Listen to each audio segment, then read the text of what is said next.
Hello gentleman, लौटकर फिर वही जमाने आ गए। हंसी की दुनिया को डराने आ गए। मच गई हर तरफ खलबली यारो, सुना है जंगल में शेर पुराने आ गए। शाखों से टूट जाए वो पत्ते नहीं है हम, जरा इन आंधियों से कहो अपनी औकात में रहें। नमस्कार दोस्तों, हमारा नाम है डेविड और आप देख रहे हैं ज्ञान ज्योति। जी हाँ बच्चा, इस ज्ञान ज्योति में लगातार हम पॉलिटी से आने वाले प्रश्नों की लगातार चर्चा कर रहे हैं। एक जबरदस्त जोश के साथ में, एक जुनून के साथ में, एक बेहतरीन कॉन्सेप्ट के साथ में।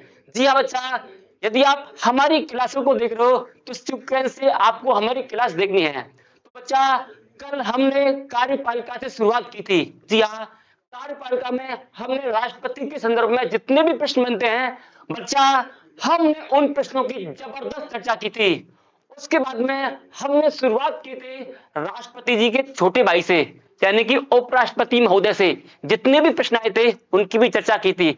नेक्स्ट हमने देखा था मंत्रिपरिषद और प्रधानमंत्री महोदय। जी हाँ, यहां से भी जिन जिन एंगलों से प्रश्न बनने चाहिए थे वहां से हमने चर्चा की थी। अब बच्चा, हमारा कल टॉपिक रह गया था भारत का महान्यायवादी। अब बच्चा, अब हम शुरुआत करने वाले हैं भारत के महान्यायवादी से। देखते हैं आप में से कितने बच्चे लगातार आंसर देते हैं, बेहतरीन आंसर देते हैं और बिल्कुल सही, बिल्कुल सटीक आंसर देते हैं। बच्चा एसी ऑन करो आप। चलिए बच्चा, शुरुआत करते हैं। भारत का महान्यायवादी।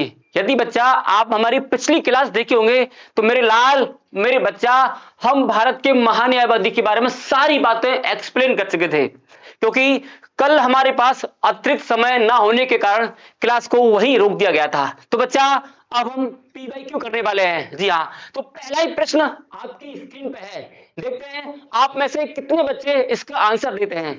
पहला प्रश्न लिखा है, भारत के महान्यायवादी को कैसे नियुक्त किया जाता है। जी हाँ, विकल्प 4 हैं। पहला है संसद के द्वारा, राष्ट्रपति के द्वारा, संसद की सिफारिश पर, राष्ट्रपति के द्वारा, मुख्य न्यायाधीश के द्वारा, लोकसभा के अध्यक्ष के द्वारा।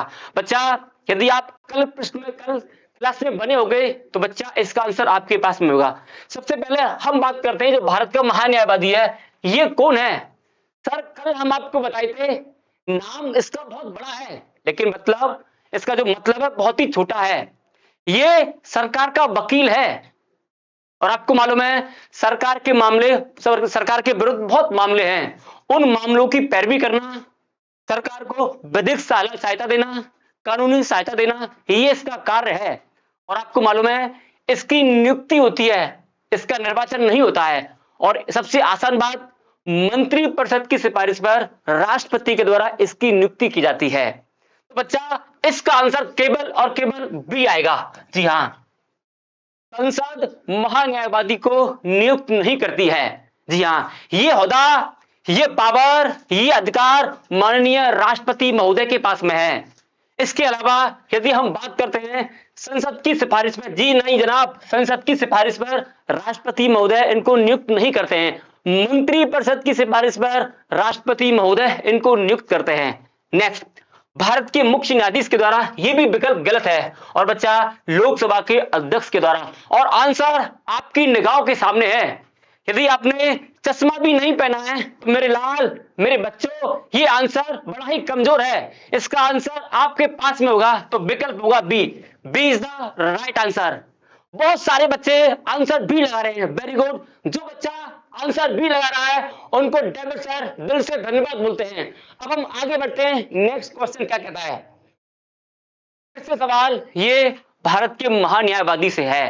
ये कह रहा है भारत सरकार के मुख्य विधि कौन है जो भारत सरकार को समय समय पर कानूनी और विधिक सहायता देते हैं और भारत सरकार का केस अन्य राज्यों में सुप्रीम कोर्ट में लड़ते हैं, अपना पक्ष रखते हैं, अर्थात सरकार का पक्ष रखने वाला ये आदमी है। इसी को हम महान्यायवादी कहते हैं। तो फिर से प्रश्न यही से बना है। ये कह रहा है सॉलिसिटर यानी कि सरकार का मुख्य विधिक सलाहकार कौन होता है। पहला विकल्प है सॉलिसिटर जनरल ऑफ इंडिया, ये पहला विकल्प है। दूसरा है उच्चतम न्यायालय के मुख्य न्यायाधीश। मेरे बच्चा, मेरे लाल, उच्चतम न्यायालय के मुख्य न्यायाधीश सरकार को सलाह नहीं देते हैं, सरकार के लिए काम नहीं करते हैं। यदि सरकार के द्वारा, संसद के द्वारा कोई ऐसी विधि बनाई जाती है और वो विधि आपके अधिकारों में कमी लाती है, वो विधि आपके अधिकारों को सीमित करती है, तो मेरे बच्चा, मेरे लाल, सुप्रीम कोर्ट उस विधि को शून्य और असंवैधानिक घोषित करती है। यह सरकार को विधिक सलाहकार नहीं देती है, विधिक सलाह नहीं देती है, तो यह विकल्प भी नहीं होगा। सचिव विधि मंत्रालय, यह भी विकल्प नहीं है। तो बच्चा अटॉर्नी जनरल ऑफ इंडिया, जी हां, आंसर केवल और केवल डी होगा। जी हां, जो बच्चे आंसर डी का पक्ष में हैं, जो बच्चे आंसर डी लगा रहे हैं, उनका जवाब बिल्कुल सही है। जी हां दोस्तों, उनका जवाब बिल्कुल सही है और वो एक अच्छे लाइन पर है, एक अच्छे निर्देश पर है, जो आंसर डी लगा रहे हैं। तो बच्चा इसका आंसर डी होगा। एक और प्रश्न है, बड़ा ही अच्छा प्रश्न है और बड़ा ही कमजोर प्रश्न है। यदि इस प्रश्न में यदि आपकी बुझाव में भी ताकत नहीं है तो बच्चा ये प्रश्न आपसे हार जाएगा। बड़ा ही कमजोर प्रश्न है। ये कह रहा है भारत के अटॉर्नी जनरल विधिक सलाहकार हैं। बड़ा ही आसान प्रश्न है। भारत के राष्ट्रपति के द्वारा, प्रधानमंत्री के द्वारा, अर्थात इनकी नियुक्ति किसके द्वारा की जाती है? तो मेरे बच्चा भारत के अटॉर्नी जनरल विधि सलाहकार हैं। किसके सलाहकार हैं? राष्ट्रपति महोदय के सलाहकार हैं? नहीं है सर। दूसरा है प्रधानमंत्री के सलाहकार हैं। तीसरा है लोकसभा के सलाहकार हैं या भारत सरकार के सलाहकार हैं। तो मेरे बच्चा ये भारत सरकार के द्वारा नियुक्त किया जाता है, अर्थात ये कार्य भारत सरकार के लिए करेगा, ये संसद के लिए कार्य नहीं करेगा, ये राष्ट्रपति महोदय के लिए कार्य नहीं करेगा, ये सरकार के लिए कार्य करेगा, अर्थात ये भारत सरकार का विधिक सलाहकार आदमी है। Is it okay? उम्मीद करते हैं ये बात आपको क्लियर हो रही होगी, समझ आ रहा होगा आपको। अब हम अपनी कहानी को आगे बढ़ाते हैं। एक और प्रश्न है, बड़ा ही अच्छा प्रश्न है। यह कह रहा है निम्नलिखित में से किसको अपने कर्तव्यों के पालन में भारत के क्षेत्र में सभी न्यायालयों में सुनवाई करने का अधिकार होगा? जी हां, किसको? भारत के जितने भी न्यायालय हैं, चाहे वो हाई कोर्ट हो, चाहे वो सुप्रीम कोर्ट हो, कहीं भी जाकर वो व्यक्ति सरकार का पक्ष रख सकता है। मान लेते हैं ये भारत सरकार है। Wait wait wait wait wait wait wait wait wait ये भारत सरकार है और आपको मालूम है इस भारत सरकार के विरुद्ध कई मामले होते हैं किसी भी राज्य के द्वारा। कोई भी राज्य है और वर्तमान में 28 राज्य हैं, 28 राज्य के द्वारा कभी ना कभी इस पर मुकदमे दायर किए जाते हैं। तो उन सभी मामलों का निपटारा, उन सभी मामलों की जानकारी भारत सरकार का एक आदमी होता है और जिसको हम महान्यायवादी बोलते हैं। और वो भारत सरकार का आदमी सभी न्यायालयों में भारत सरकार का पक्ष रखता है, अर्थात ये भारत सरकार का वकील होता है। जी हां, तो बच्चा इसका आंसर कोई और नहीं, इसका आंसर कोई और नहीं। Where is the question? Yes, इसका आंसर कोई और नहीं, बी होगा। B is the right answer. यही वो आदमी है, पूरे भारत में जितने भी न्यायालय हैं मेरे बच्चा, उन न्यायालयों में सरकार की पैरवी करता है। जिस प्रकार से जब आपका विवाद किसी अन्य व्यक्ति से हो जाता है तो मेरे बच्चा आपकी पैरवी करने के लिए, आपको बचाने के लिए एक आदमी होता है जो काले कोट को पहने हुए होता है और वो डिस्ट्रिक्ट में या तहसील में होता है। जी हां, और वो आपसे सारी जानकारी पूछता है, जब आपने उसको मारा था वो कहां पे था, किस प्रकार के कपड़े पहन रखे थे, जब आप उसको मार रहे थे कोई और लोग भी था या नहीं था, वो सारी जानकारी लेता है। फिर आपकी जानकारी के आधार पर न्यायालय में अपना पक्ष रखता है, आपका पक्ष रखता है, उसको बोलते हैं वकील। जी हां, उसी आदमी को वकील बोलते हैं और यही एक वकील है। तो इसका आंसर केवल और केवल सी होगा, महान्यायवादी। जी हां, इसका आंसर केवल और केवल सी होगा, महान्यायवादी। महाधिवक्ता, यदि हम राज्यों की बात करते हैं तो मेरे बच्चों राज्यों का भी अपना एक वकील होता है। जी हां, जिस प्रकार से केंद्र सरकार का वकील है उसको महान्यायवादी बोलते हैं, ऐसी राज्यों का वकील है उसको महाधिवक्ता बोलते हैं। अतिरिक्त महाधिवक्ता उपयुक्त में से कोई नहीं। तो बच्चा इसका आंसर केवल और केवल बी होगा। B is the right answer. आगे बढ़ते हैं। एक और प्रश्न है, बड़ा ही सुंदर प्रश्न है, बड़ा ही कमजोर प्रश्न है। कमजोर इसलिए हो गया है क्योंकि यदि आप हमारी लास्ट की क्लास में बने होंगे तो लास्ट की क्लास में हमने इस महोदय के बारे में संपूर्ण जानकारी दी थी। नियुक्ति कौन करता है?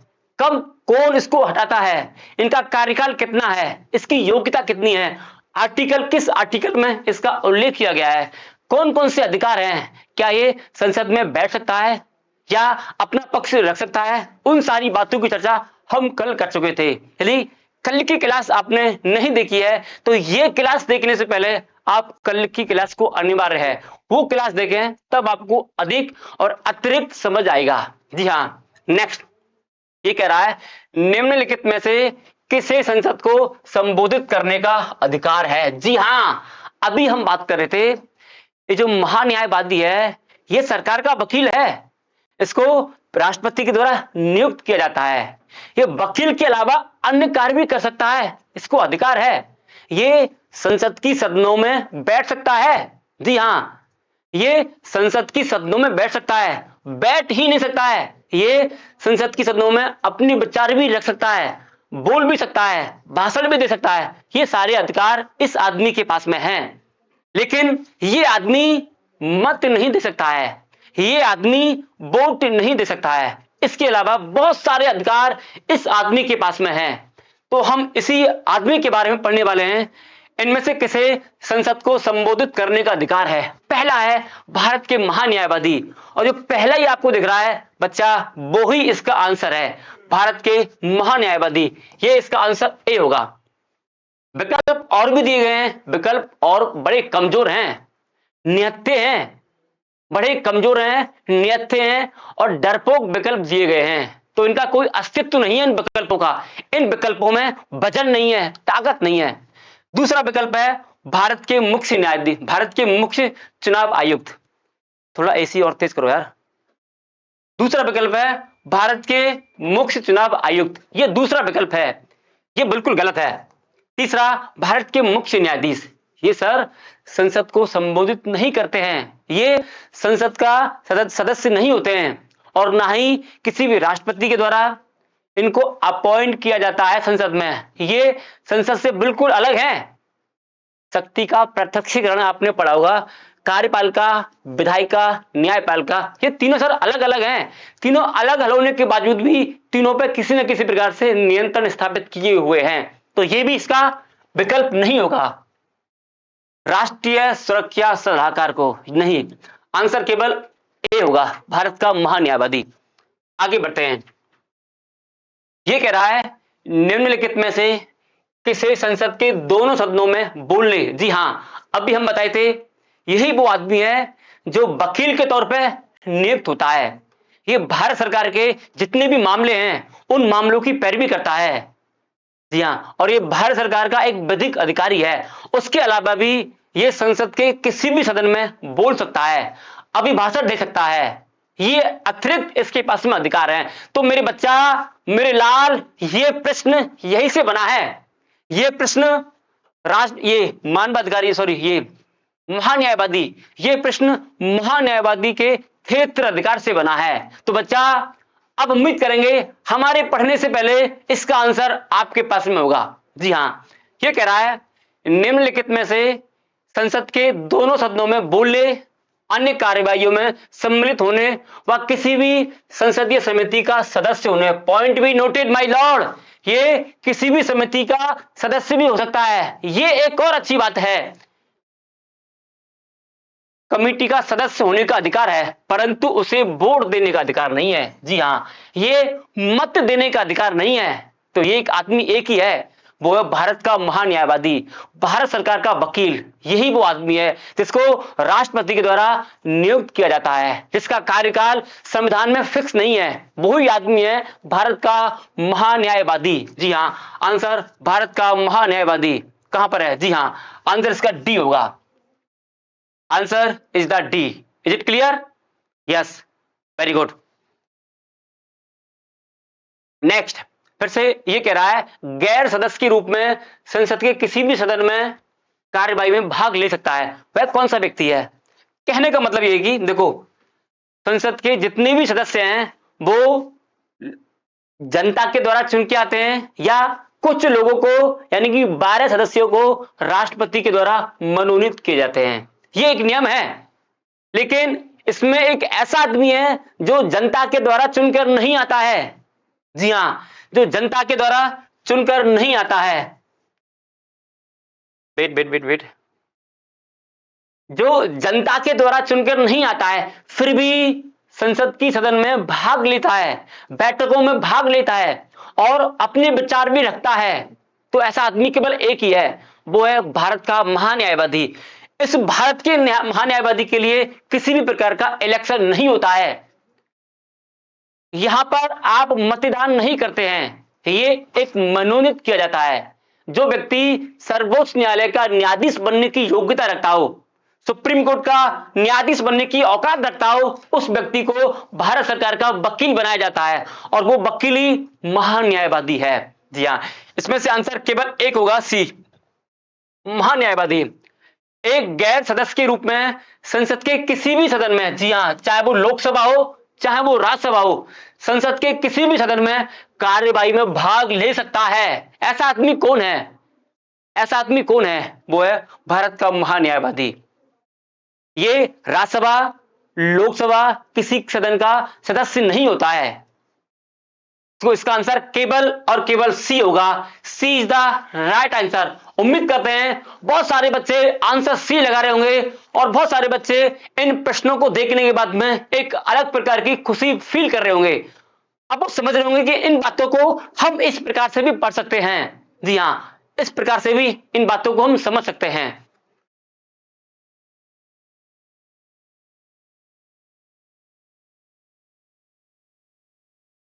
क्लियर बच्चा? नेक्स्ट,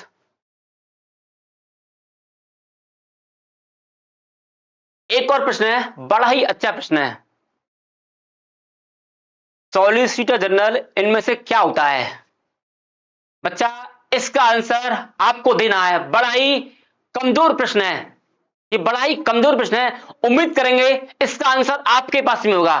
और बच्चा, इस प्रश्न का आपको कमेंट के माध्यम से आंसर देना है, क्योंकि अब इस प्रश्न में कुछ भी छोड़ा नहीं है, हमने सब कुछ हमने आपको एक्सप्लेन किया है। बड़ा ही आसान प्रश्न है। आगे बच्चा, भारत का सॉलिसिटर होता है, क्या होता है? बिल्कुल वही प्रश्न है। यदि आपने इससे पहले का आंसर लगाया होगा, एग्जैक्टली आंसर वही आएगा। अब इसमें एक्सप्लेन करने के लिए कुछ अतिरिक्त नहीं है। आगे बढ़ते हैं, क्योंकि बहुत सारे प्रश्न हैं, हमें उनकी भी चर्चा करनी है। नेक्स्ट, इसमें से कौन राज्य सरकार का कानूनी सलाहकार है? जी हां, किस प्रकार से हम केंद्र की बात करते हैं तो वहां पर भारत का महान्यायवादी है, जो केंद्र सरकार का कानूनी सलाहकार है, केंद्र सरकार का वकील है। वो केंद्र सरकार की भारत सरकार के मामले के भारत सरकार के विरुद्ध जो भी मामले हैं, न्यायालय में चल रहे हो या हाई कोर्ट में चल रहे हो, उन मामलों की पैरवी करने वाला व्यक्ति होता है, उसको हम भारत का महान्यायवादी बोलते हैं। ये सर वकील होता है, ये जज नहीं होता है। ये भारत सरकार का मुकदमा लड़ता है, ये भारत सरकार का केस लड़ता है। तो मेरे बच्चा, ये न्यायाधीश नहीं होता है, ये वकील होता है। ये हमने केंद्र के स्तर पर जाना। वहीं हम राज्यों की बात करते हैं तो मेरे बच्चों, मेरे लाडलो, राज्यों में भी सरकार का वकील होता है, जो समय समय पर राज्य सरकारों को अवगत कराता है कि राज्य सरकारों, आप ये गलत कर रहे हैं, आपको ऐसा नहीं, ऐसा करना चाहिए, संविधान हमारा ऐसा नहीं ये कहता है। तो समय समय पर राज्य सरकारों के मामलों को कोर्ट में रखता है, उनकी पैरवी करता है। उस आदमी को हम बोलते हैं महाधिवक्ता। जी हां, उस आदमी को महाधिवक्ता कहते हैं। ये राज्य स्तर की कहानी थी। Is it clear? तो आंसर केवल और केवल एक होगा। बच्चा, ये राज्य की बात कर रहे हैं मेरे लाल, मेरे बच्चा, ये राज्य की बात कर रहे थे, वहीं हम ये महान्यायवादी की बात करते हैं। तो मेरे बच्चा, महान्यायवादी केंद्र स्तर पर है और वहीं सीएजी, जी हां, सीएजी की बात करते हैं। ये सर सीए है, अकाउंटेंट है। ये भारत सरकार का कितना पैसा आया, कितना गया, सारे रिकॉर्ड इस आदमी के पास में होते हैं। किसने कितना खर्च किया, कहां कहां पर पैसा बर्बाद हुआ है, कहां कहां पर पैसा खर्च हुआ है, कहां कहां पर कितना थोड़ा सा या अधिक घपला हुआ है, ये सारे रिकॉर्ड रखता है सर। जी हां, इसको बोलते हैं सीएजी। क्लियर? आगे बच्चा, ये प्रश्न बड़ा ही अच्छा है। उम्मीद करेंगे यदि आपने इसके बारे में नहीं पढ़ा होगा तो बच्चा आंसर गलत लगेगा। ये प्रश्न जो सीएजी है, भारत के नियंत्रण एवं महालेखा परीक्षक के पद पर नियुक्त इनमें से नियुक्त निम्नलिखित कर्तव्यों का पालन होता है, मतलब इनका कार्यकाल होता है। जो सीएजी है, जी हाँ, जो सीएजी है, see wait wait wait wait wait wait wait wait wait wait yes yes what you doing man, yes yes yes yes okay, CAG, जो सीएजी है इनका कार्यकाल कितना है, इनका कार्यकाल कितना है, तो ये सीएजी के कार्यकाल से प्रश्न है। आपने राष्ट्रपति देखा होगा, उनका कार्यकाल 5 वर्ष है, ये आम बात है। वहीं प्रधानमंत्री की बात करते हैं बच्चा, उनका कार्यकाल भी 5 वर्ष है। वहीं हम लोकसभा के सदस्यों की बात करते हैं बच्चा, इनका भी कार्यकाल 5 वर्ष है। अधिकतर जो पद ऐसे हैं उनका कार्यकाल 5 वर्ष होता है। वहीं हम सीएजी की बात करते हैं तो मेरे बच्चा, मेरे लाल, सीएजी का कार्यकाल 5 वर्ष का नहीं होता है। और यह प्रश्न सीएजी के कार्यकाल से है। बड़ा ही आसान प्रश्न है, यानी कि यदि मिस्टर डेविड सर भारत सरकार में सीएजी के रूप में काम करेंगे तो मैं कितने वर्ष तक वहां पर काम कर सकता हूं, तो मेरा जो कार्यकाल रहेगा वो कितने वर्ष का रहेगा, तो मेरे बच्चा इसका आंसर 6 वर्ष होगा। जी हाँ, इसका आंसर 6 वर्ष होगा। ये आदमी 6 वर्ष सीएजी के पद पर आसीन रहता है। और आपको मालूम है जो राज्यसभा के सदस्य हैं उनका भी कार्यकाल 6 वर्ष का होता है। जो विधानसभा के सदस्य हैं उनका भी कार्यकाल मेरे बच्चा 6 वर्ष का होता है। तो ये कार्यकाल से संबंधित प्रश्न था। उम्मीद करेंगे इसका आंसर अब आपके पास में होगा। जी हाँ, इसका आंसर अब आपके पास में होगा। ये इसका प्रश्न है, जो सीएजी है उनका कार्यकाल कितने वर्ष का होता है। पहला विकल्प है 4 वर्ष, दूसरा है 5 वर्ष, और बच्चा आंसर सी होगा 6 वर्ष का। जी हाँ, आंसर सी 6 वर्ष का है इनका कार्यकाल। Clear?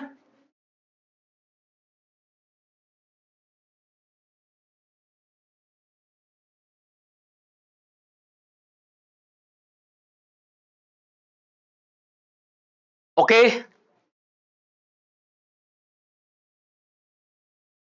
Wait wait wait yes,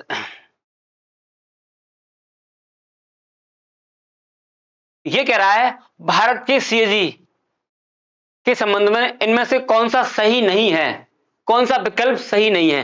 पहला कह रहा है उनकी नियुक्ति राष्ट्रपति के द्वारा की जाती है। सर ये बात सत्य है, राष्ट्र जो सीएजी हैं उनकी नियुक्ति राष्ट्रपति के द्वारा की जाती है। ये प्रश्न बिल्कुल सत्य है, लेकिन ये इसका आंसर नहीं है। ये कह रहा है इनमें से कौन सा सही नहीं है, इनमें से कौन सा सही नहीं है, लेकिन ये आंसर नहीं है, ये इसका आंसर नहीं है। नेक्स्ट, उनको राष्ट्रपति के द्वारा पद से हटाया जाता है। सबसे लास्ट वाला मेरे बच्चा, ये एक कठोर पद है, इसको हटाना मुमकिन ही नहीं नामुमकिन है। एक मूवी आपने देखी होगी, डॉन को पकड़ना मुश्किल ही नहीं बल्कि नामुमकिन है। उसी प्रकार से ये मिस्टर सीएजी हैं, इनको हटाना मुश्किल ही नहीं नामुमकिन है। जिस विधि से सुप्रीम कोर्ट के न्यायाधीश हटाए जाते हैं मेरे बच्चा, उसी विधि से ये आदमी हटाया जाता है। तो उनके हटाने की विधि बड़ी कठोर है, बड़ी ही जटिल है, इनको हटाना इतना आसान नहीं है। यदि आपने मूवी देखी होगी, डॉन को पकड़ना मुश्किल ही नहीं बल्कि नामुमकिन है। इसी प्रकार से इस आदमी को हटाना, पद से हटाना बड़ा ही जटिल है, बड़ा ही कठिन है, बड़ा ही कठोर है। तो आंसर केवल डी होगा, डी होगा।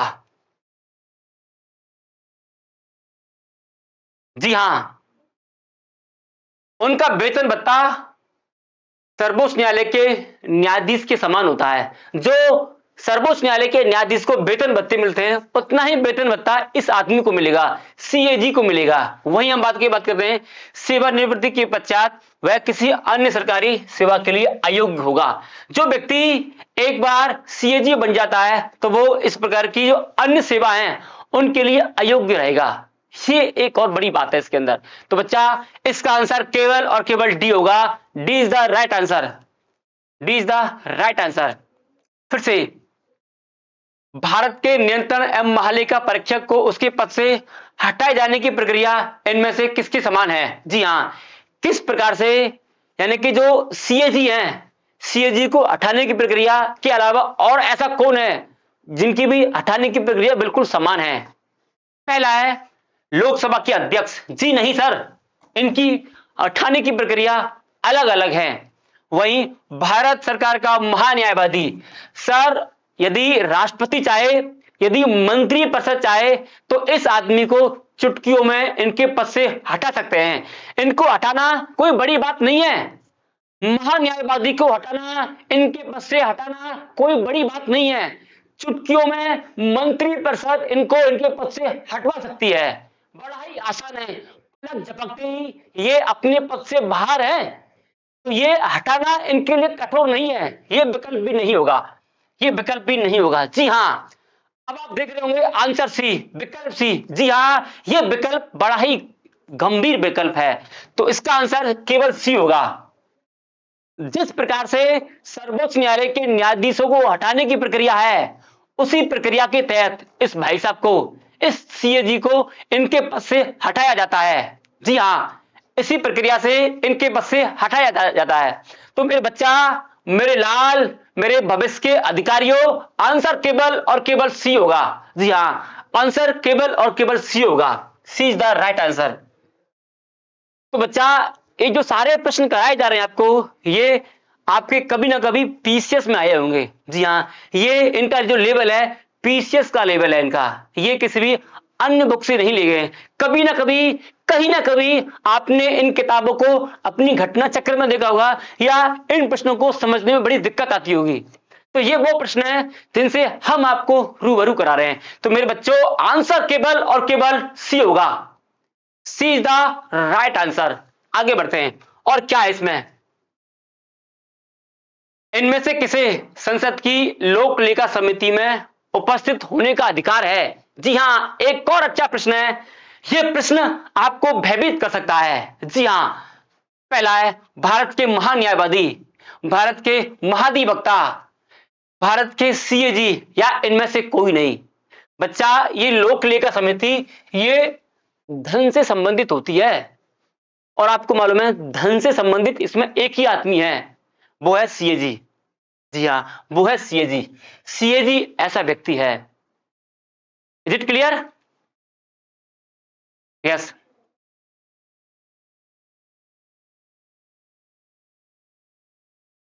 इसका भी आंसर आपके पास में होना चाहिए। ये कह रहा है राज्यों के वित्तीय लेखों पर नियंत्रण किसका रहता है? उम्मीद करेंगे बच्चा इसका आंसर आप बिल्कुल गलत लगाएंगे। ये हमारा दावा है। इस बात को हम डंके की चोट पे कह सकते हैं। आप जो भी इसका आंसर लगाएंगे, आप बिल्कुल गलत लगाएंगे।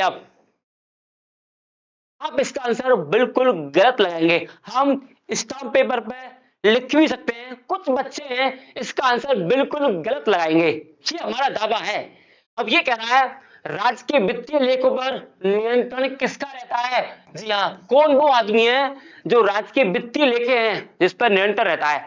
पहला है राज्यपाल, दूसरा विकल्प है मुख्यमंत्री, तीसरा है राज्य वित्त सचिव, और चौथा है इनमें से कोई नहीं। बच्चा, यदि आपने सीएजी को पढ़ा होगा, अच्छे से पढ़ा होगा, मेरे बच्चा, मेरे लाल, आंसर आपके पास में होगा। पिक्चर बिल्कुल स्पष्ट है, पिक्चर में बिल्कुल क्लियरिटी है, स्टोरी भी आपको मालूम है। तो लेकिन बच्चा, अब आपको टिक लगाना है। Is it clear? यस। तो बच्चा, यहां तक हम संघ की कार्यपालिका को पढ़ चुके हैं। एक बार फिर से हम आपको रिकॉल कराएं कि 2 घंटे के अंदर, यानी कि 2.5 घंटे के अंदर हमने संघ की कार्यपालिका को फिनिश किया है, जिसमें से शुरुआत करी थी हमने राष्ट्रपति महोदय से, फिर उसके बाद में हमने उपराष्ट्रपति महोदय के बारे में पढ़ा था, फिर हमने देखे थे प्रधानमंत्री और मंत्रिपरिषद, उसके बाद में भारत सरकार का वकील अर्थात महान्यायवादी, नेक्स्ट हमने देखा था सीएजी। हम जितने भी प्रश्न इनके संदर्भ में आए थे, हम उन बातों की चर्चा कर चुके हैं। तो बच्चा, अब फिर से हम शुरुआत करने वाले हैं एक नया टॉपिक, एक बेहतरीन टॉपिक, एक बड़ा टॉपिक, जिसको आप पार्लियामेंट कहते हैं, जिसको आप संसद कहते हैं। अब हम संसद से शुरुआत करते हैं।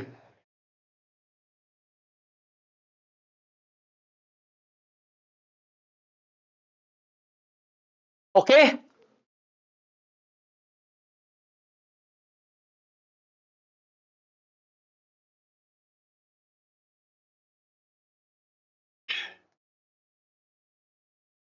बच्चा, क्वेश्चन कराने से पहले कुछ विशेष बातें हैं। हम आपको बताना यह चाह रहे हैं इस संसद के बड़े टॉपिक में से आपको किन किन बातों को पढ़ना अनिवार्य था, क्योंकि यह क्लास केवल पीवाईक्यू को ध्यान में रखते हुए चलाई जा रही है। तो यहां पे हम उन बातों को चर्चा करेंगे, बताएंगे। आपको कर्तव्य बनता है जो हम बोल रहे हैं उन बातों को आप नोट करोगे आप। जी हां, अब हम शुरुआत करने वाले हैं संसद की। Wait wait wait wait, yes yes, संसद।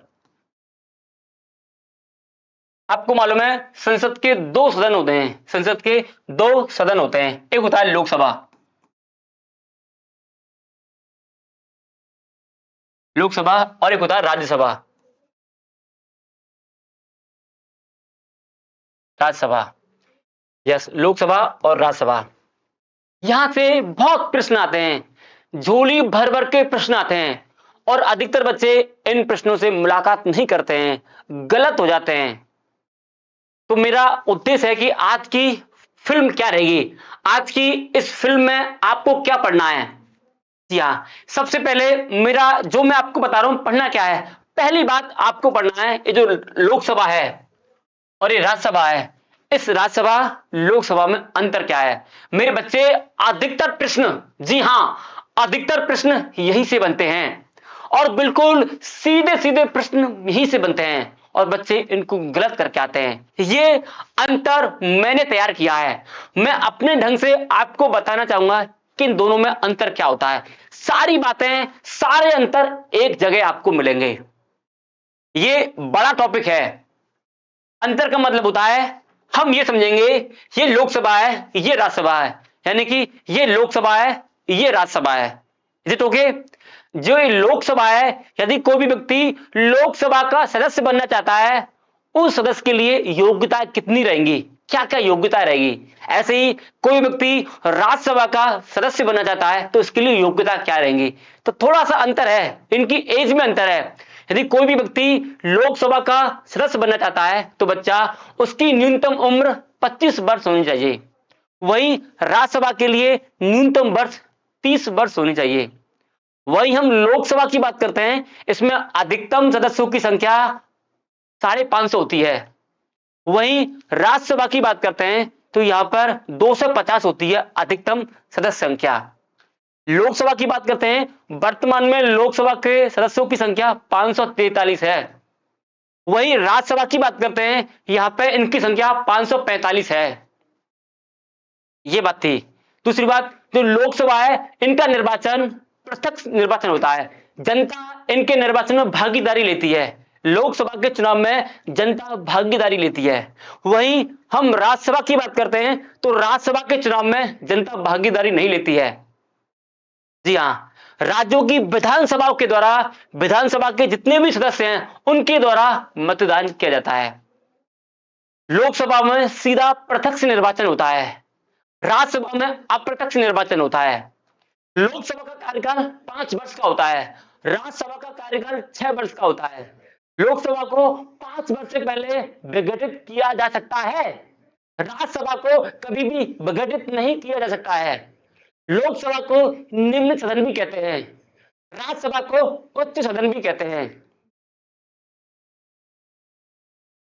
आपातकालीन स्थिति में लोकसभा के कार्यकाल को 1 वर्ष के लिए बढ़ाया जा सकता है, बढ़ाया जा सकता है, लेकिन राज्यसभा का जो कार्यकाल है 6 वर्ष से 7 वर्ष नहीं हो सकता है। ये सारी बात अंतर की है, सारी बात अंतर की है।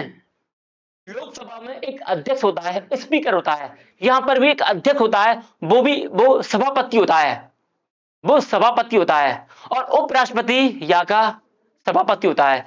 लोकसभा में एक उपाध्यक्ष भी होता है, ऐसे ही राज्यसभा में एक उप सभापति भी होता है। यहां तक ये सारी बातें अलग अलग हैं, ये सारी बातें अंतर वाली बातें हैं। Is it clear? तो कुछ बातें ये आपको समझनी चाहिए। तो ये अंतर वाली बात थी। और जो लोकसभा के अध्यक्ष होते हैं वो बच्चा लोकसभा के सदस्यों में से किसी एक आदमी को अध्यक्ष बनाया जाता है। वहीं हम राज्यसभा की बात करते हैं तो मेरे बच्चों, जो राज्यसभा का अध्यक्ष होता है, राज्यसभा का पदेन सभापति होता है, ये किसी भी सदन का सदस्य नहीं होता है, ये मुख्यमंत्री होता है। मुख्यमंत्री सभापति, मुख्यमंत्री राज्यसभा का सभापति होता है। तो ये सारी बातें मोटा मोटी अंतर की बात थी, ये सारी बातें अंतर की बात थी। ये पहली बात थी, ये पहली बात थी। दूसरी बात, आपको पढ़ना क्या है बच्चा, रियली बता रहे हैं, यदि आपने इन क्लासों को फॉलो किया, ये दावा है हमारा, पॉलिटी में से सभी प्रश्न आपके होंगे, आपकी झोली में सारे प्रश्न होंगे। ये पहली बात थी। दूसरी बात, राज्यसभा की भूमिका आपको पढ़ना है। जो राज्यसभा है उसकी भूमिका क्या है? जी हां, राज्यसभा की भूमिका,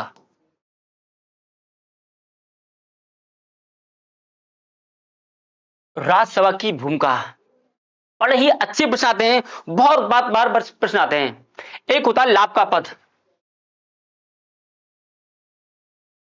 लाभ का पद, ये बड़ा ही चर्चाओं का विषय है। लाभ का पद, यहां से भी बहुत सारे प्रश्न बनते हैं। यदि आप यूपीएससी या पीसीएस का एग्जाम दोगे, यहां से प्रश्न बनने की प्रबल संभावना होती है। ये कॉन्सेप्ट है। नेक्स्ट, आपको संसदीय विशेषाधिकार, संसदीय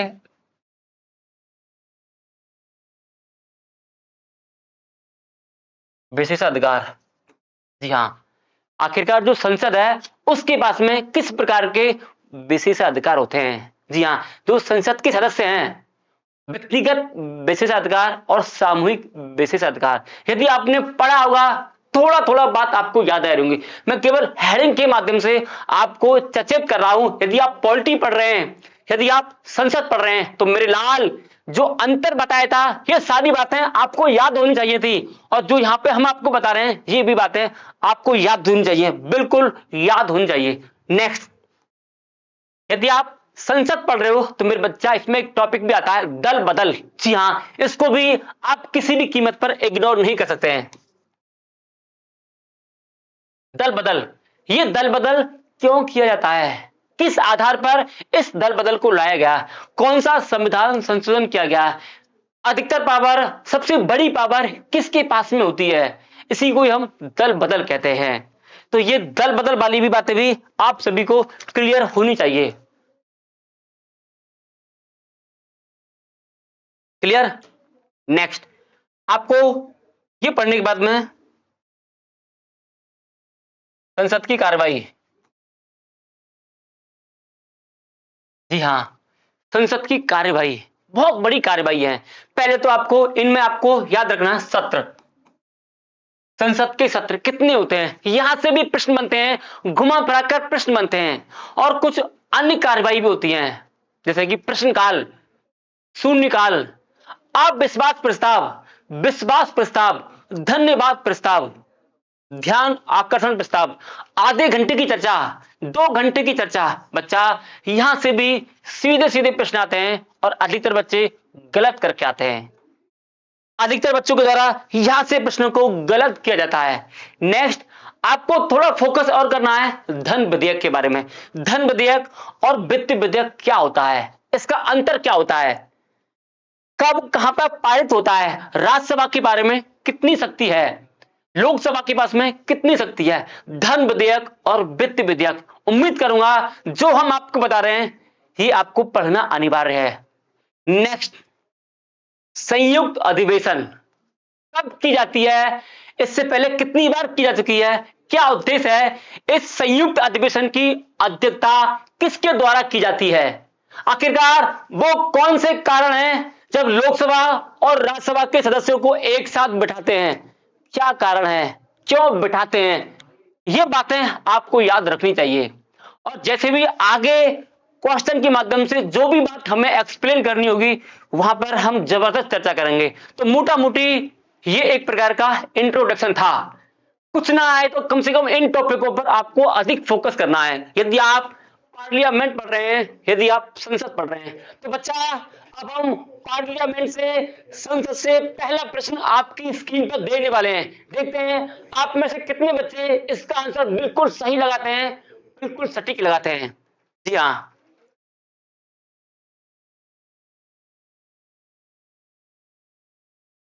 बच्चा बड़े ही हताश होते हैं, बड़े ही कमजोर होते हैं, खुशी के लिए इधर से उधर घूमते रहते हैं, सफलता के लिए बड़े ही कंफ्यूज रहते हैं। तो मेरे दोस्त, जनाब अली, रुकने का, सोचने का, इंतजार करने का टाइम खत्म।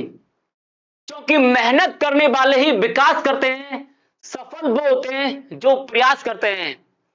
जीवन को बेहतर बनाओ, सपनों को साकार, ज्ञान ज्योति के साथ। जी हाँ, ये खुशी हमसे बचकर कहां जाएगी, देखना एक दिन बिगड़ी संभल जाएगी। जी हाँ, देखना एक दिन बिगड़ी संभल जाएगी।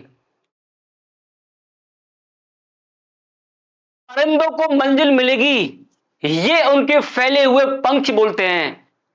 अक्सर वही लोग रहते हैं खामोश, जमाने में जिनके हुनर बोलते हैं।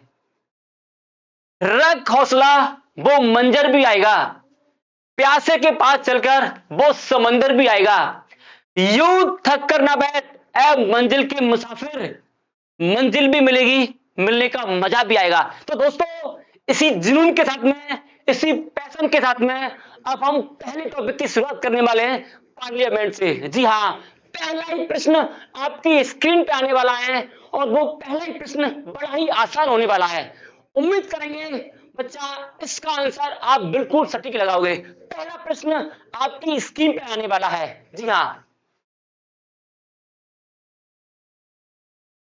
बच्चा, पहला प्रश्न आपकी स्क्रीन पर आ चुका है और यह प्रश्न ये कह रहा है, लोकसभा के चुनाव की में, यानी कि लोकसभा के, wait wait wait wait wait wait wait, yes yes, this one okay, yes, Lok Sabha के चुनाव के लिए, चुनाव निर्वाचित होने के लिए किसी व्यक्ति के लिए न्यूनतम आयु कितनी होगी? यदि आपके मिस्टर डेविड सर लोकसभा का चुनाव लड़ना चाहते हैं तो डेविड सर की कितनी आयु होनी चाहिए, यह प्रश्न योग्यता से है। यदि कल को आपका चुनाव लड़ने का मूड बन जाए तो आपके लिए कितनी योग्यता, यानी कितनी एज आपकी होनी चाहिए, यह प्रश्न यहां से लिया गया है। तो बच्चा, 4 विकल्प है इसमें। पहला है 18 वर्ष, दूसरा है 21 वर्ष, तीसरा है 25 वर्ष। और जी हां बच्चों, लोकसभा के सदस्यों की उम्र 25 वर्ष की होती है। जी हां, 25 वर्ष की होती है।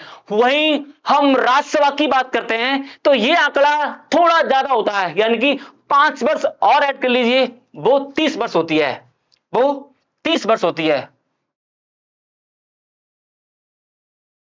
लोकसभा 25 वर्ष, राज्यसभा 30 वर्ष। ये लोकसभा और राज्यसभा थी। बच्चा, इसका आंसर केवल और केवल 25 वर्ष होगा। जो बच्चे 25 वर्ष आंसर लगा रहे हैं उनका आंसर बिल्कुल दमदार है, बिल्कुल सही उसका आंसर है। वेट वेट कहां गया, यस। अब आपकी स्क्रीन पर दूसरा प्रश्न है। उम्मीद करेंगे यदि यह प्रश्न आपने गहराई से नहीं पढ़ा होगा, अच्छे से नहीं पढ़ोगे तो मेरे लाल यह प्रश्न आपसे गलत हो सकता है, गलत गलत गलत हो सकता है। यह कह रहा है, संसद सदस्य बनने की न्यूनतम उम्र क्या है? 4 विकल्प आपके पास में है। पहला विकल्प है 18 वर्ष, अभी नहीं है सर, झूठ बोल रहा है। 21 वर्ष, यह भी नहीं है। तीसरा है 25 वर्ष, 30 वर्ष। यहां पर आप कंफ्यूज हो सकते हैं। जी हां, तो कंफ्यूज होना नहीं है सर, बिल्कुल भी कंफ्यूज नहीं होना है। हमने बताया था, ये कह रहा है संसद का सदस्य बनने के लिए न्यूनतम आयु कितनी होनी चाहिए? न्यूनतम आयु, संसद में लोकसभा भी आती है, राज्यसभा भी आती है। तो आपको मालूम है लोकसभा की उम्र 25 वर्ष है। यदि आप 25 वर्ष के हो गए तो मेरे बच्चों, मेरे लाल, आप चुनाव लड़ने के लिए योग्य हैं। 30 वर्ष के हो गए तो आप राज्यसभा के लिए चुनाव लड़ने के लिए योग्य हैं। तो बच्चा, न्यूनतम आयु होती है वो 25 वर्ष की होती है।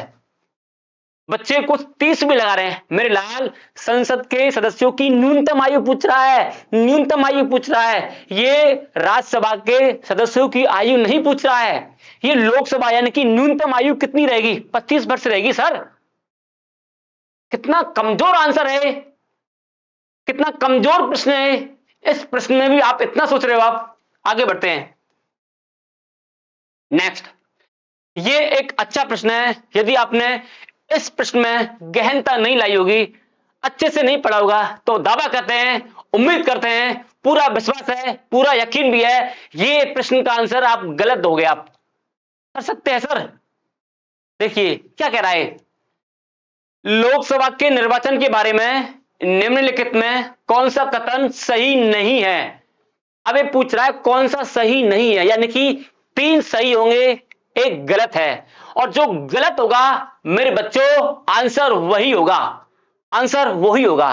कौन सही नहीं है, जो गलत होगा आंसर वही होगा।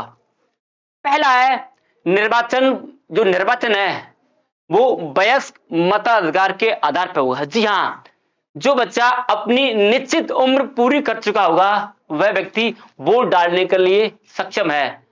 एक 4 साल का बच्चा, एक 10 साल का बच्चा, एक दूध पीता हुआ बच्चा, क्या वो मतदान करेगा? जी हां, नहीं करेगा। यानी कि वयस्क मताधिकार के आधार पर ही उस व्यक्ति को वोट डालने का अधिकार है। यह विकल्प सत्य है सर। भारत में कोई भी दूध पीता हुआ बच्चा मतदान नहीं करता है, वोट नहीं डालता है। जो वयस्क है वही चुनाव में भागीदारी लेता है। यह सत्य है, लेकिन बच्चा ये इसका आंसर नहीं है, ये इसका आंसर नहीं है। हमको गलत बात को चुनना है, गलत बात को हमें निकालना है, तो ये इसका आंसर नहीं होगा। दूसरा, निर्वाचन का संचालन निर्वाचन आयोग के द्वारा होता है। जी हां, ये बात भी सत्य है। आपको मालूम है, चाहे वो लोकसभा हो, राज्यसभा हो, विधानसभा हो, राष्ट्रपति महोदय हो या उपराष्ट्रपति महोदय हो, उनके चुनावों का संचालन चुनाव आयोग के द्वारा ही किया जाता है। चुनाव आयोग की पूरी रेस्पॉन्सिबिलिटी होती है उन चुनावों को संपन्न कराने की। तो मेरे बच्चों आंसर ये भी नहीं होगा। विकल्प सही है, लेकिन मेरे लाल, मेरे लाडलो, मेरे फ्यूचर के एसडीएमओ, ये इसका आंसर नहीं है, ये इसका आंसर नहीं है। नेक्स्ट, निर्वाचन के लिए मतदाता सूची को राष्ट्रपति के निर्देश पर और नियंत्रण पर तैयार किया जाता है। जी बिल्कुल, यहां पर छोटी सी कमी है, और बच्चा यही आपका आंसर होगा, और यही आपका आंसर होगा। सी, सी। नेक्स्ट, निर्वाचन आयोग के अनुरोध पर राष्ट्रपति निर्वाचन आयोग को उनके कार्यों के लिए निर्वहन के लिए आवश्यक कर्मचारी वृत्त उपलब्ध कराएंगे। जी हां, आंसर केवल सी होगा, केवल सी ही इनमें से गलत है, बाकी सब सही है। सॉरी।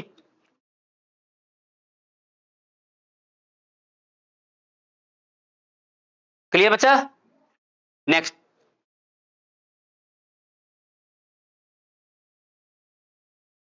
थोड़ा सा इस प्रश्न में भी थोड़ा कॉन्सेप्ट है, थोड़ा सा बड़ा है। यदि आप गैस करोगे, सोचोगे, तो हो सकता है कि आप आंसर के नजदीक पहुंच जाएं।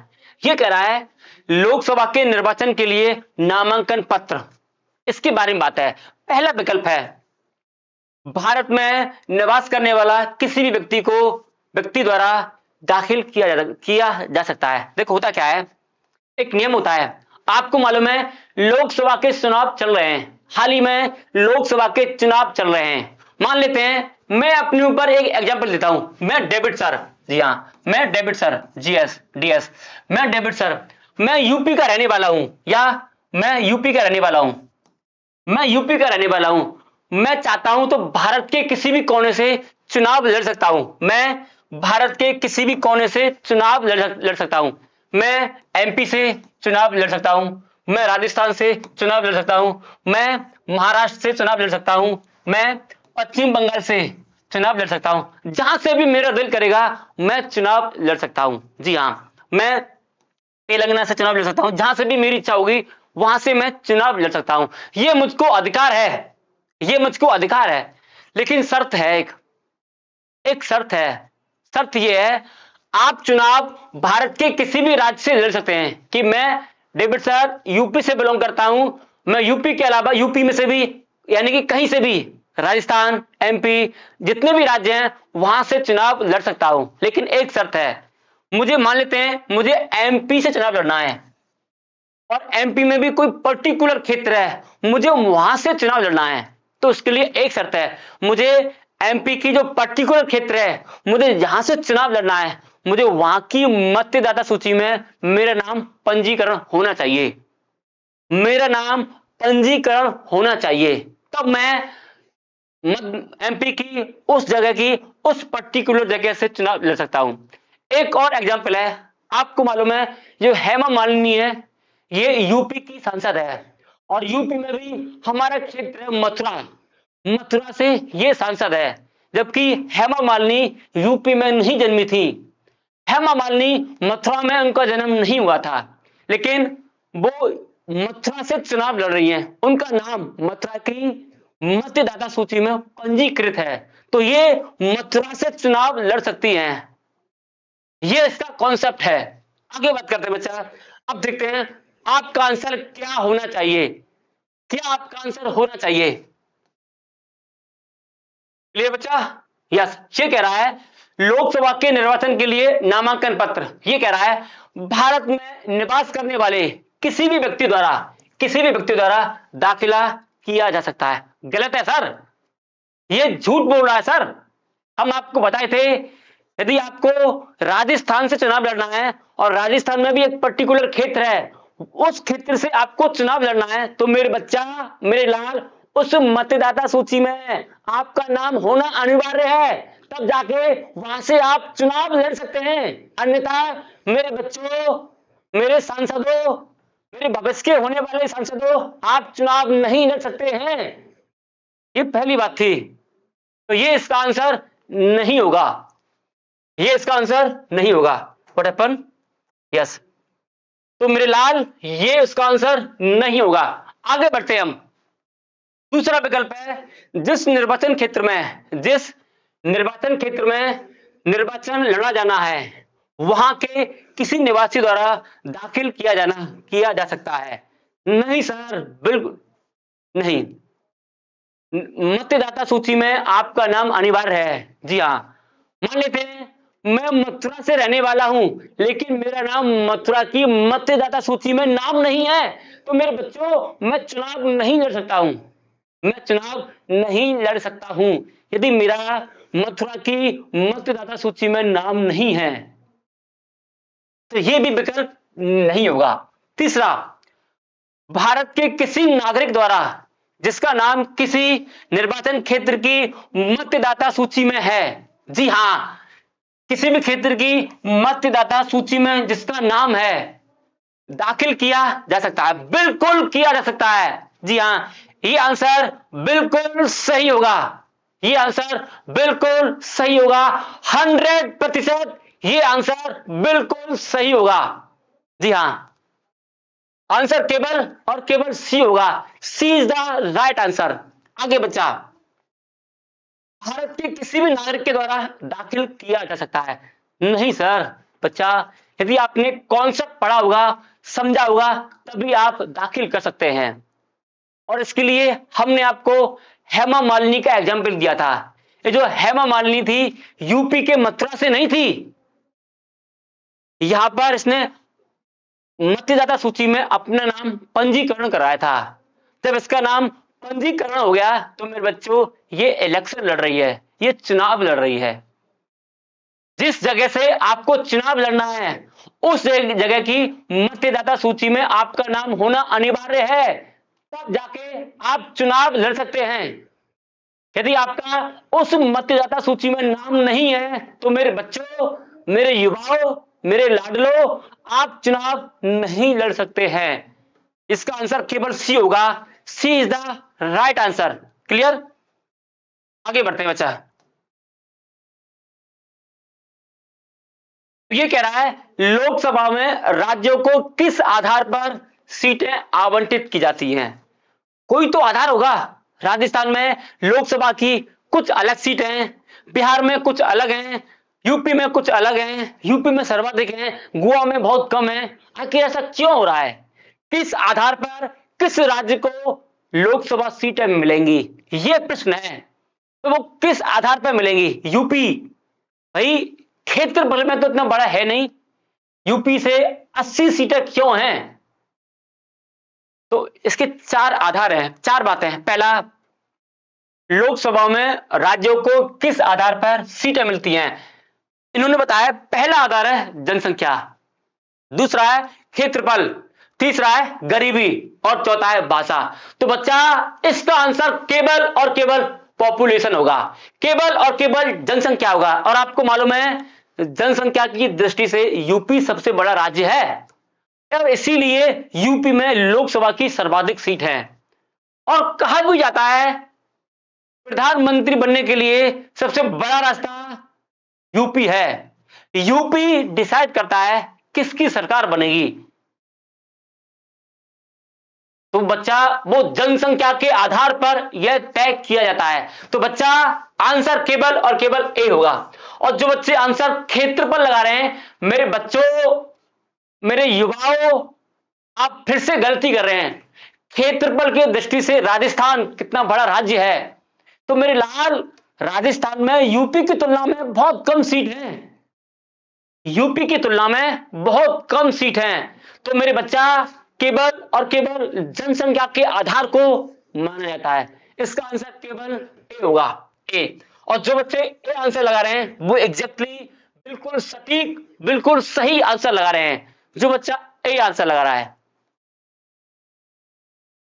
आगे बच्चा अब ये कह रहा है वर्तमान लोकसभा में प्रत्येक राज्य के लिए स्थानों का आवंटित किया गया है। जी हां, यानी कि कितने राज्यों में कितनी लोकसभा सीट होंगी, ये आधार क्या है, ये आधार क्या है? तो 1951 की जनगणना के आधार पर, 1961 की जनगणना के आधार पर या 1971 की जनगणना के आधार पर। तो बच्चा ये प्रश्न वाकई कमजोर प्रश्न है। यदि आपने स्टैटिक जीके भी पढ़ा होगा तो बच्चा वहां पर इस प्रश्न का उल्लेख कई बार मिलता है। इस प्रश्न का आंसर यूपी पुलिस वाले देने के लिए तैयार हैं, लेकिन बच्चा आप पीसीएस की तैयारी कर रहे हैं, हम तो आपसे उम्मीद करेंगे। जी हां, यह प्रश्न एलकेजी वालों के लिए है, यूकेजी वालों के लिए है। तो बच्चा इसका आंसर केवल और केवल सी होगा। C is the right answer, C is the right answer. आगे बच्चा फिर से एक अच्छा प्रश्न है, यह कह रहा है लोकसभा में राज्यवार सीटों का आवंटन वर्ष 1971 की जनगणना के आधार पर है, यह निर्धारित कब तक रहेगा? यानी कि अब जो वर्तमान में जितने भी राज्य हैं, जी हां, ये भारत है, ये भारत है, जी हां, ये भारत है, ये भारत है। भारत में यूपी, भारत में एमपी, भारत में राजस्थान, भारत में छत्तीसगढ़, भारत में गोवा, बहुत सारे राज्य हैं, इनकी फिक्स सीट है, इनकी लोकसभा की बिल्कुल फिक्स सीट है। अब ये जो फिक्स सीट है कब तक रहेगी, तो ये प्रश्न है। आपको मालूम है इसका आंकड़ा वर्ष 2031 तक, 2031 तक जो वर्तमान में सीट है उस समय तक रहेगी। पहले ये आंकड़ा 2026 तक था, तो इसका आंसर केवल ए होगा, 2031। इसका आंसर केवल और केवल ए होगा। आगे बच्चा ये कह रहा है संविधान के किस अनुच्छेद में लोकसभा के सदस्यों की संख्या बढ़ाकर 545 की गई थी? जी हां, आंसर केवल और केवल ए होगा, 31वें संविधान संशोधन के माध्यम से। आगे लोकसभा में सदस्यों की जो अधिकतम संख्या है वह निर्धारित की गई है। हम बताए थे वर्तमान में जो संख्या है अधिकतम, उनकी संख्या है 550, लेकिन हम वर्तमान की बात करते हैं तो वर्तमान में 543 हैं लोकसभा की। अब जो लोकसभा के चुनाव होने वाले हैं ये 543 सीटों पर चुनाव किए जा रहे हैं। तो जो अधिकतम की बात करते हैं इनकी संख्या 550 होती है। यदि हम वर्तमान की बात करते हैं तो बच्चा इसकी संख्या 543 होती है। तो मेरे लाल इसका आंसर केवल और केवल सी होगा। C is the right answer. जी हाँ, C is the right answer. Okay बच्चा, कल हम मुलाकात करेंगे क्वेश्चन नंबर 10 से। कल भी हम संसद को ही डिस्कस करेंगे। जी हाँ, कल भी हम इस संसद को डिस्कस करेंगे। कल फिर मिलेंगे एक जोश के साथ में, एक जुनून के साथ में। ओके गाइस, आप हमें कोई कमेंट दे सकते हैं कि आप किस तरीका से आप पढ़ना चाहते हैं, और हमारे द्वारा जो भी आपको पढ़ाया गया है आप कमेंट के माध्यम से आप हमें बता सकते हैं कि इसमें और क्या सुधार हो सकता है, क्योंकि हम बदलाव करने में बड़े माहिर हैं। दूसरी बात, कोई भी ऐसी चीज आपको समझ नहीं आ रही तो आप कमेंट बॉक्स में अपने विचार प्लीज शेयर करना बिल्कुल ना भूलें। आपको ये क्लास कैसी लगी और क्या चाहते हैं, क्या बदलाव चाहते हैं। और बच्चा, यदि आपको ये क्लास अच्छी लगी है, समझ आया है, तो बच्चा क्लास को शेयर करने में 1 सेकंड के लिए सोचना मत। दूसरी बात, और बच्चा इस चैनल पर जबरदस्त तरीका से मेहनत की जा रही है। यदि आपको लग रहा है कि आपके डेविड सर वाकई मेहनत कर रहे हैं तो मेरे लाल इस चैनल को सब्सक्राइब करना बिल्कुल ना भूलें। ओके गाइस, आज की मुलाकात बस इतनी। कल कर लेना बातें चाहे जितनी। See you again tomorrow, same time, same mood, same place. Thank you, सिया चाह, गुड बाय, टेक केयर। कल फिर मिलते हैं एक जोश के साथ में, एक जुनून के साथ में, एक नई उमंग के साथ में। ओके, जय हिंद, जय भारत, जय जवान, जय किसान, हिंदुस्तान जिंदाबाद। यस।